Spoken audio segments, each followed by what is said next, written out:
Wassail, you'll never guess where I am. I'll tell you, but there's a big clue behind me. Do you have a better idea if I show you this amazing building? I'll give you a really big clue. Arles.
So I've made us a map and we are going to search out all of these beautiful paintings by Van Gogh and discover where he actually sat in Arles while he painted them.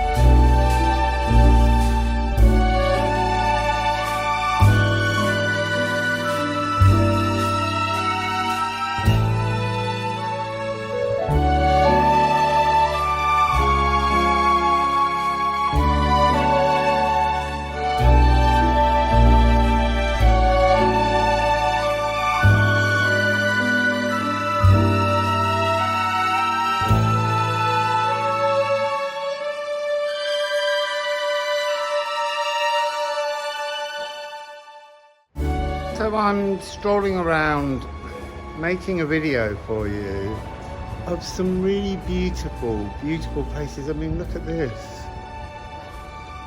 Just gorgeous. And I'm seeing really old, big energies. I mean, physically in the street, walking past me, coming towards me.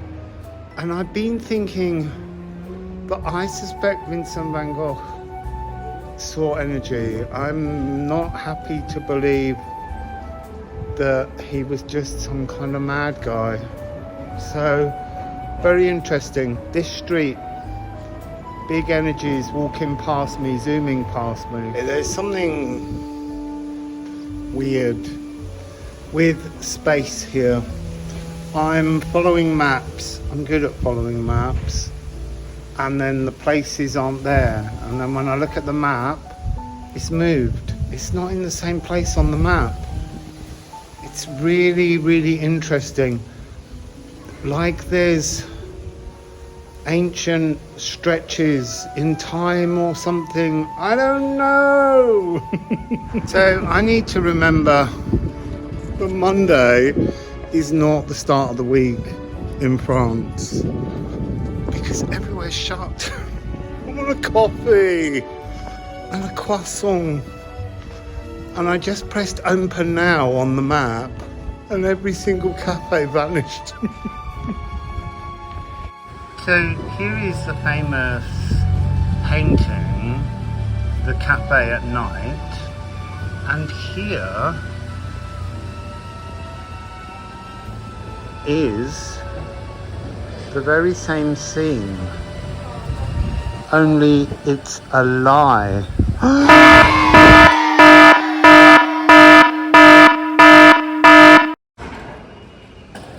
So this famous yellow cafe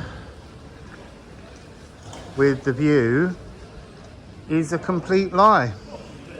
This was started in 2007 and even the building next door painted itself blue to continue the illusion. This has been shut since 2023. It was some kind of, the people owning it weren't paying their taxes. The real cafe of the picture is situated somewhere a lot further away, next door to where Van Gogh lived in the yellow house. So we're going to go there and see what we can find out.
Oh my God! La Panetière. And a croissant. And it's so fresh. It's warm. So I'm very happy. And I'm going to head to find this gone cafe. So at last I found where the cafe stood. It stood here. A very, very different space today. So Van Gogh's house was just over there. This is the location of the little yellow house that Van Gogh lived in, and it's gone. Also, the easel there is not the correct angle to see where Van Gogh sat to paint it, because They built a horrendous roundabout here. And so, if you cross by the 1960s Monoprix abomination, sorry, but it is. This is more likely where he sat, in the middle of what is now a road.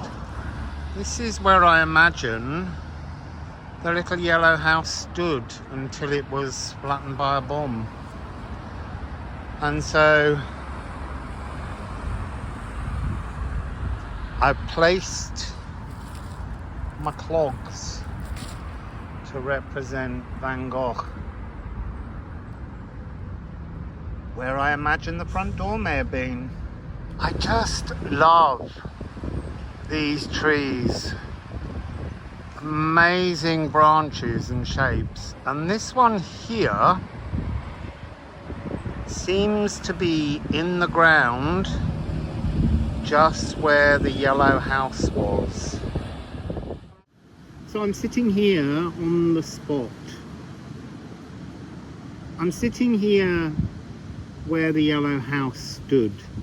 And so on this area where I'm seated is where Van Gogh painted so many of his amazing pieces that he did while in Arles. And so I'm gonna shuffle the decks and see if there's a message in the land, even if not from Van Gogh himself. Although I've been trying to tune into him. I've been carrying clogs, which I bought for myself in Brittany, Bretagne, because I've always wanted a pair of wooden clogs. And then when I got here, I realised they were very Van Gogh, and he was a big walker. I'm a big walker, I love to walk. He walked all the way from Dover to London in clogs, and he used to draw clogs. So I have the clogs in front of me as a way of tuning in, inspiring the cards to find a message for us from Van Gogh. Van Gogh. It's not Van Gogh, that's for sure.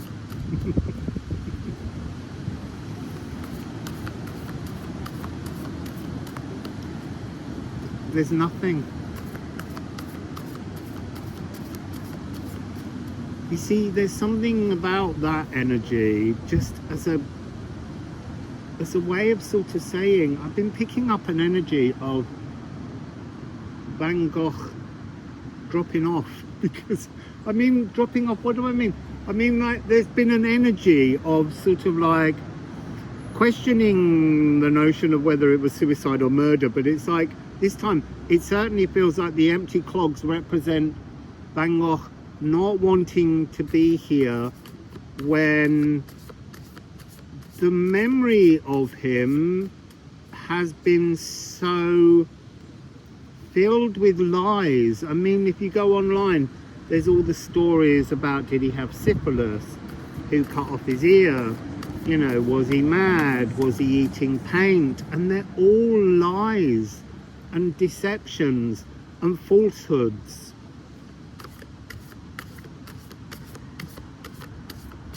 Just sort of really gentle leaf fall, or a leaf fall very gently. I'm getting nothing from the cards. It's so fascinating. Oh, look. Upside down. Flursa. So what was I thinking? I was thinking that I didn't need the cards, and that part of what's becoming a new energy, look, I love my cards, don't get me wrong, I absolutely love the way they point things, but I'm constantly being given this energy, which is to just trust the channeling that comes through. Walk in the shoes of Van Gogh. See, I think I'm going to have to put those clogs on, even though they hurt my feet at the moment, because the leather's not stretched, and I feel like I bruised them journeying in them for 24 hours. My feet hurt on the arches, on the bones. But that's a bone weariness. You see, that's exactly it. flow. I'm putting the cards away. Flow with what comes through. Flow with what you know to be true, but you're too frightened to say unless there's a confirmation from an external source. You see, that's really interesting, because that is that Van Gogh. He didn't need, you see, and that's also half true. He sought verification. He wanted to have a commune of friends here on this very spot, in this yellow house, because he only rented one half of it, and there was a whole other part that could have been, you know, when Gauguin came and they sort of fell out, the clashing. I think it's interesting, the energy I was picking up when I first arrived was, this place was great for Vincent because it was out of Paris and there wasn't all that tussle and fighting for attention that went on between the artists. And he came here and he felt liberated, he felt excited, but he also tuned into creativity. This is a very interesting place. It's a very ancient Roman city, and before that there's hundreds and hundreds, maybe thousands, in this Provençal region of menhirs and stones, ancient man. There's a couple of necropoli. We're going to go to one that's close by later when we get there. I think the dead walk here. I just think the dead walk here. The dead walk here. I think that's what went past me earlier. I'm very good at tuning into the dead. It's not a gift I love, but you know, it's a gift. So maybe I need to walk the streets and open my eyes to the subtle energies of time gone by. Past times, there's a frequency here of a warping of time in this place. There's an energy of deception and distortion, and it goes on today in the narrative that they tell of Vincent van Gogh. Their most celebrated inhabitant, but from another country, an outsider who came to explore this space, this place. And yet, even though he brings huge economic advantages to this town, it's more important to plant a tree to Mitton than to Vincent. Vincent? I'm not even sure how you say that. Vincent. I don't know what the Dutch I would be. So let's go and explore. We've got to come back here because at night I want to show some of the spaces at night, particularly the one over there, which is the view Starry Night over the Rhone. Or is it the Rhone? You do Rhone, Rhone, Rhone, you do Rhone, Rhone.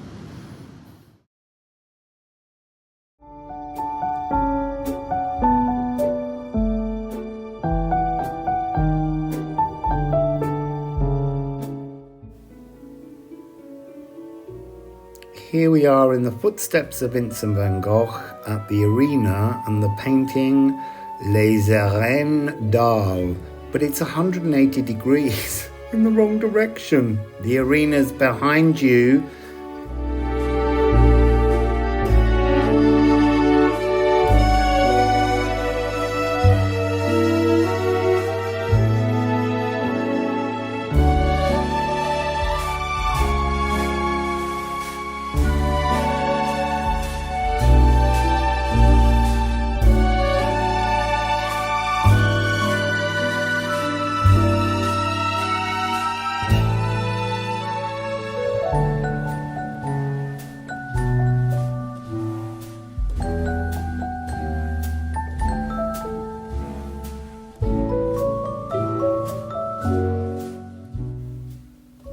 Now we have a bit of a dilemma. Well, I do. So where exactly did Vincent Van Gogh sit to paint Starry Night over the Rhone? We have two banks, we have two bridges, both of which were bombed in World War II, but only one was rebuilt, and that was the bridge of Tranquillité that you can see here. If we pan the camera around, it means we're changing which city is on which side of the river. And so here you can see the other bridge, the Bridge of the Lions, with the 4 different columns. So that would put Tranquillité on the left, Arles on the right. But if it was the other bridge, then Arles is on the left and Tranquillité is on the right. Also, if you look at the painting, there's 2 figures standing on a kind of mud bank, grassy bank going in.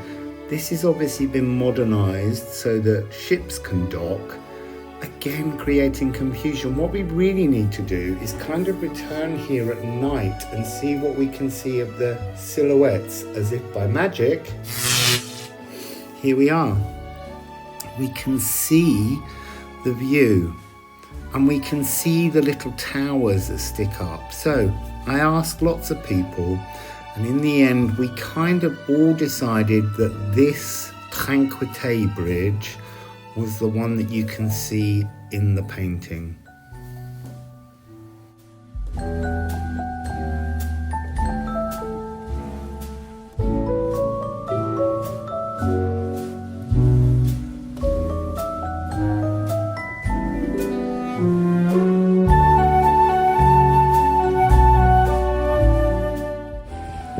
This is the hospital where Vincent came when he was experiencing a psychotic episode. He self-checked him and he did this painting while he was here. And it is still very much the energy of that space and time. But again, the gardens have been replanted to make it look more real, and I suspect Vincent was upstairs because the angle of the pond is wrong. So all of these beautiful flower beds have very modern concrete paving, and here in the middle is the fountain.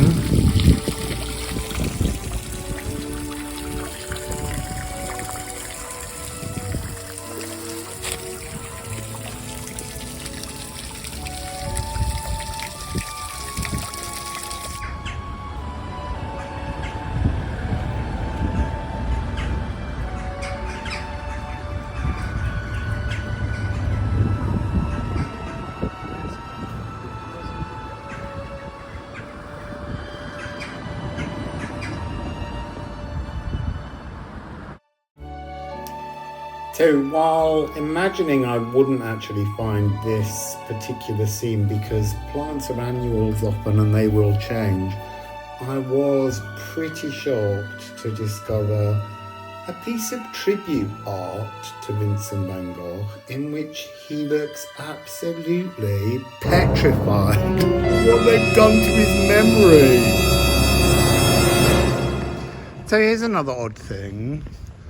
Always when I'm in a city, everywhere on the map looks much smaller than the distance it really is.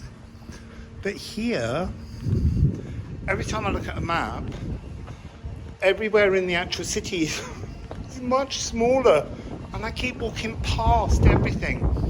Part of that is because I'm trying to follow this map of where Vincent painted, and it's just full of falsehoods. It's full of deceptions and spaces that just don't honour the memory of this great man. And I feel him. I feel a disappointment that I didn't expect to feel. It's very interesting. Now then, it's all beginning to make sense. Outside Roman cities, They buried the dead beyond the city walls. And that's where we're going, where Vincent painted two gorgeous pictures with all the trees, but also it's lined with sarcophagi. So this is the entrance, and I arrived and there was only half an hour before they were closing, and I wasn't going to be let in. But fortunately, there was a gorgeous man there called Michel, who likes to go there every Sunday and sing inside the chapels. And he managed to persuade them to let me pay and go in very quickly with him. And what an absolute joy it was to meet him and go in. He had so much joy and love for this place, but also a respect for the departed. So here is Michel singing and chanting inside the first of the two spaces. Thank you, Michel.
Thank you.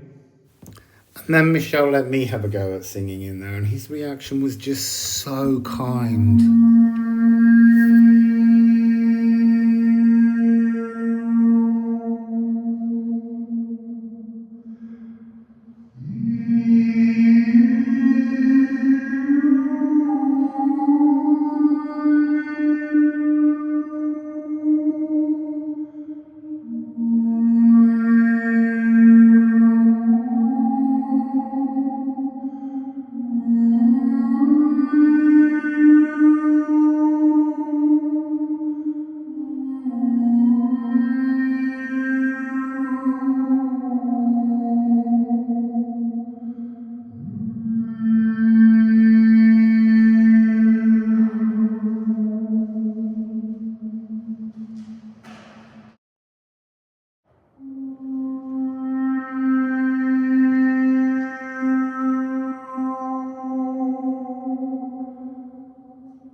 So the chapel is just down there where we sang, and all of these are Roman sarcophagi, some with medieval lids, and it just stretches for miles. But there's an energy here that's very primal, and it's informed the energy in Arles. Can't yet get to the bottom of it, but we're going to keep trying.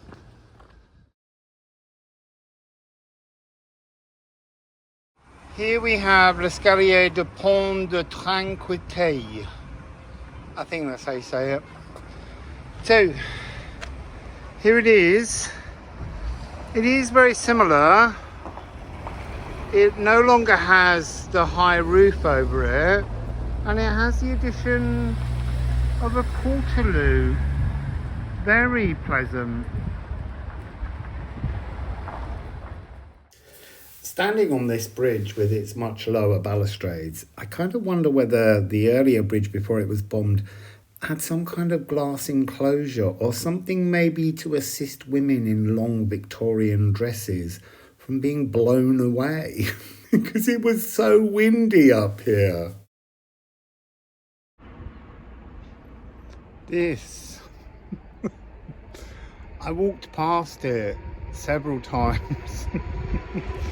And this morning I've got up and I've looked, it really is the building. So let's just, it's in a state of disrepair, but maybe somebody's working on it.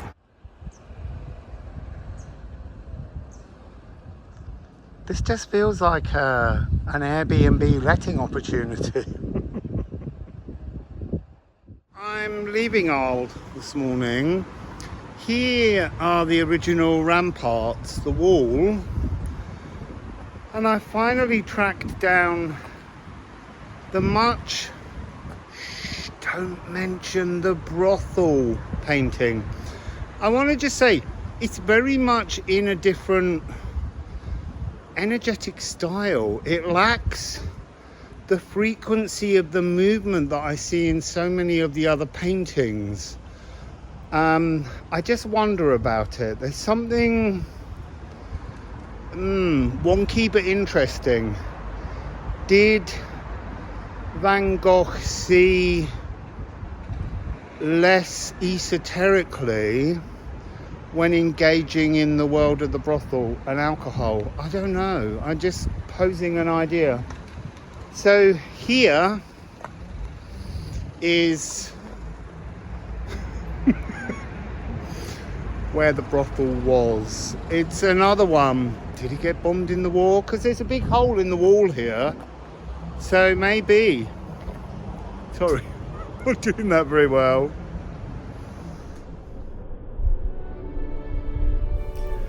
Arles, I absolutely love you. You are the most beautiful city. But can we try and make a celebration of Van Gogh a little more loving and cherished for all the tourism that comes to seek being in the clogs of Vincent Van Gogh? Wassail, beautiful people.